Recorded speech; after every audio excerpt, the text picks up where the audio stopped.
Ce jour que fit le Seigneur est un jour de joie. Alléluia. Frères et sœurs, la grâce de Jésus-Christ notre Seigneur, l'amour de Dieu le Père et la communion de l'Esprit Saint soient toujours avec vous. La liturgie du 28e dimanche vient nous surprendre en nous exposant, à travers l'image des noces, l'abondance de la miséricorde du Seigneur qui part à la rencontre de notre pauvreté vis-à-vis du refus et de l'orgueil des premiers invités de la noce. Le Seigneur est celui qui ne cesse d'essuyer nos humiliations, nos larmes. En lui, nous espérons, et comme le dit si bien l'apôtre Paul, nous pouvons tout en celui qui nous fortifie. L'analogie du festin des noces éternelles en Isaïe se réfère à la fin dernière, à la fin des temps. Le prophète annonce ce jour-là un renversement de situation où le Seigneur essuiera toutes les larmes de nos yeux, où les deuils se changeront en joie et tous les peuples seront rassemblés. À chaque Eucharistie que nous célébrons, nous anticipons déjà les noces éternelles, ce repas de viande de grâce, de vin capiteux. C'est le Seigneur qui nous convoque et qui nous rassemble pour nous inviter à partager sa table. Une condition demeure sine qua non, le vêtement de noces. Nous approchons de la fin de l'année liturgique en cours. Les textes soumis à notre méditation nous plongent dans ce temps de bilan avec le Seigneur. Et il nous invite du même coup à la préparation. Il ne s'agit pas seulement de faire cette relecture à la fin, mais c'est au jour le jour que nous sommes invités à revoir la qualité, la facture de la réponse donnée à l'invitation du Seigneur. Ce renversement de situation dont parle la liturgie nous plonge dans une espérance contre toute et nous fait rêver surtout quand nous pensons à ce que nous vivons dans le monde comme situation de deuil avec la Covid-19, les guerres, la famine.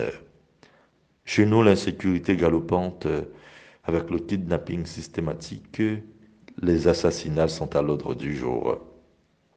Alors que d'autres sujets d'intérêt commun sont en tandem sur le tapis et notre attention est détournée. Beaucoup trop de diversions. Nous ne pouvons qu'attendre le moment où les larmes des familles haïtiennes et d'ailleurs seront essuyées. Oui, nous rêvons vraiment l'abondance dans un monde où règne tant d'inégalités de moyens, où certains gaspillent et d'autres en situation de précarité, générant misère et famine. Nous rêvons d'une Haïti prospère et libre, d'un pays où il fera bon de vivre en marge de la violence, de l'insécurité et de la corruption. Dans l'Évangile selon Matthieu, la parabole du festin royal regorge d'enseignements.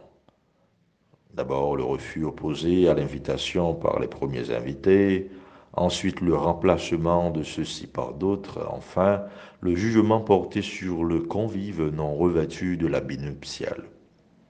Le repas de fête constitue une image de joie pour exprimer la joie du royaume à venir.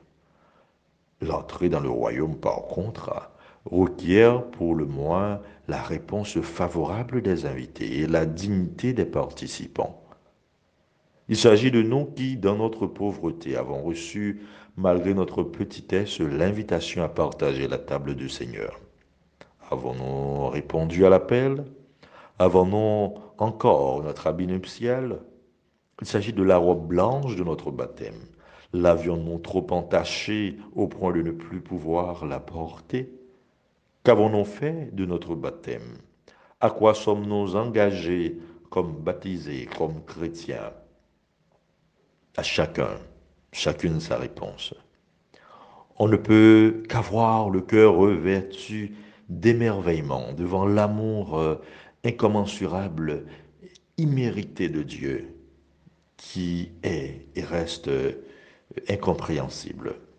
Il nous a tous fait miséricorde, pauvres pécheurs que nous sommes. Nous pouvons reprendre avec le psalmiste. Comment rendrai-je au Seigneur tout le bien qu'il m'a fait? Psaume 116, le verset 12. Oui, tu as changé mon deuil en une danse. Psaume 30, verset 12.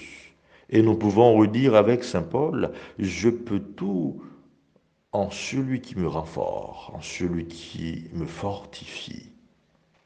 Désormais, aucune peur ne doit nous arrêter, car Jésus nous rend forts et nous donnant son Esprit Saint, il nous fait traverser les ravins de la mort.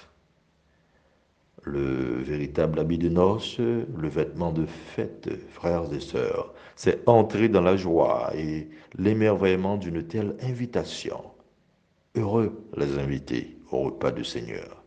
Prions le Seigneur pour qu'il donne à l'Église, à nos communautés, d'être dans le monde un signe visible de cette joie qui veut être offerte à tous, pour qu'enfin règne dans nos cœurs, ici et ailleurs, l'espérance de lendemain meilleur. Amen.